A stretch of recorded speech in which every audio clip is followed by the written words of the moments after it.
If I asked you to name the most awarded science fiction author of all time, who would you guess? Asimov, Clarke, Heinlein, Dick, maybe even a modern giant like Reynolds or Banks? Those are all solid choices, but you'd be wrong. The answer? Connie Willis. Yeah, I know, she's not the first name that comes to mind for most people, but she should be. Willis has won 11 Hugo Awards, 8 Nebulas and 12 Locus Awards, plus a total of 169 nominations and wins combined. That's an absolutely insane record.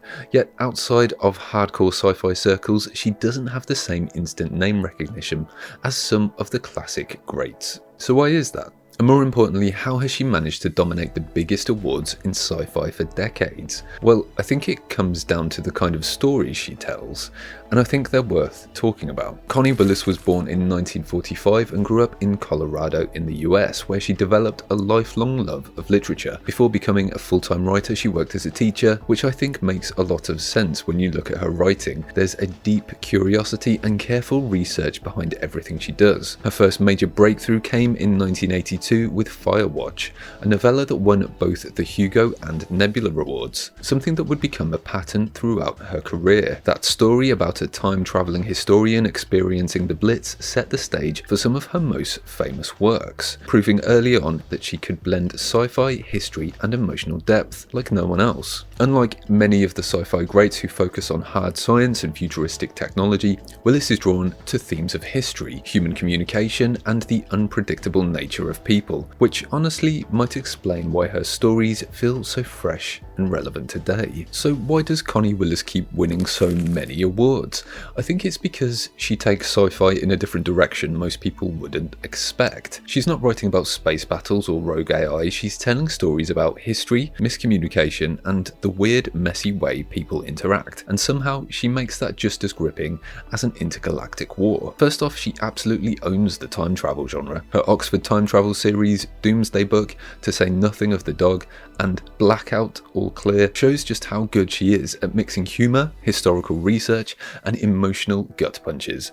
These books drop you into the past in a way that feels immediate and real. A lot of sci-fi is about imagining the future, but Willis is obsessed with the past, apparently. Specifically how people think they understand it, and how that almost always goes wrong. Her historians aren't action heroes, they're academics scrambling to deal with disasters they can't control. One of my favourite things about her writing is how she balances humour and tragedy. She can write some of the funniest sci-fi I've ever read, then turn around and absolutely destroy you emotionally. It's that unpredictability that makes her stories so powerful. And while most sci-fi authors focus on big, flashy ideas, Willis digs into the small, everyday frustrations of human life. Bureaucracy, paperwork, bad communication, turning them into something a bit more fascinating. And I think that's why she stands out. She finds the extraordinary in the mundane. Willis has written a lot of incredible books, but few stand out as the must-reads, the ones that won big and really define what makes her so great. If you want to understand why she keeps racking up awards, these are the books to start with. Doomsday Book, published in 1992,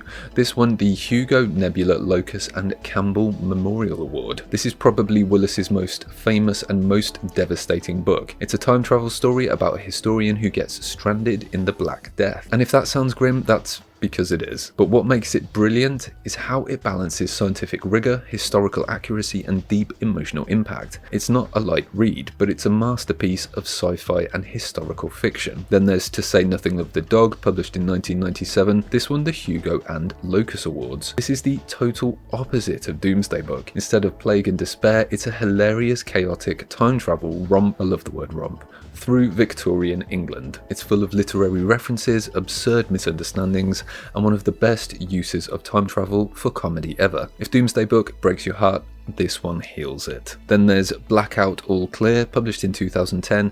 This won the Hugo, Nebula and Locus Awards. This is another Oxford time travel book, but this time Willis tackles World War II in London. It follows historians stuck in the Blitz, desperately trying to survive while also trying not to alter history. It's got insane historical detail, high-stakes drama, and deep respect for the resilience of ordinary people. It's a two-part book, Blackout and All Clear, but they tell one massive interconnected story. Then there's Firewatch, published in 1982, and this won the Hugo and Nebula Award. It's set in the same Oxford time travel universe as her later books and follows a historian assigned to the Blitz in London. If you want a quick introduction to Willis's style, historical accuracy, sci-fi tension, and deep emotional stakes, this is where you should start. Then there's Bellwether in 1996, which won the Locus Award. This is a completely different kind of sci-fi. This one is a satire about fads, chaos theory, and human irrationality, and it's absolutely hilarious.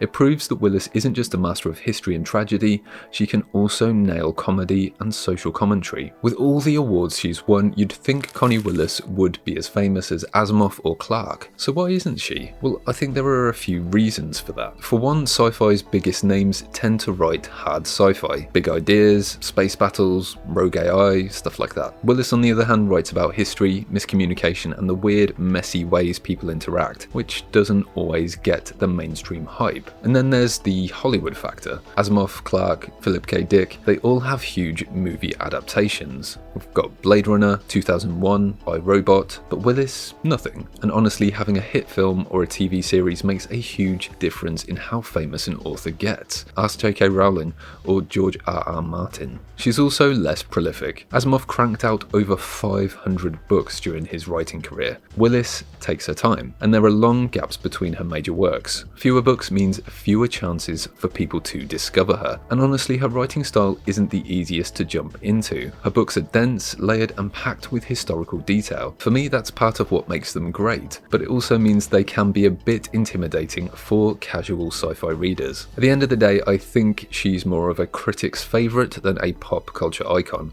but if you ask me, her subtle influence on sci-fi is absolutely undeniable. Her ability to blend historical accuracy, intricate time travel mechanics, and sharp wit has helped expand what sci-fi can be, not just about futuristic tech, but how people navigate history, society, and each other. She's also proof that sci-fi doesn't have to fit into a single mould. Whether she's writing heartbreaking historical drama, laugh out loud time travel chaos, or satirical social commentary, she brings a depth and humanity that keeps her work fresh. So whether you've read her before or not, there's a reason she's the most awarded sci-fi author of all time.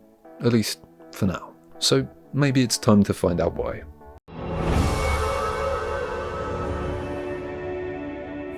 Thanks so much for watching. If you're craving an extraordinary journey through realms unexplored, consider delving into universes directly out of my brain by checking out my sci-fi novels Black Milk and Delphine Descends. You can find more details in the description. Thanks for your support.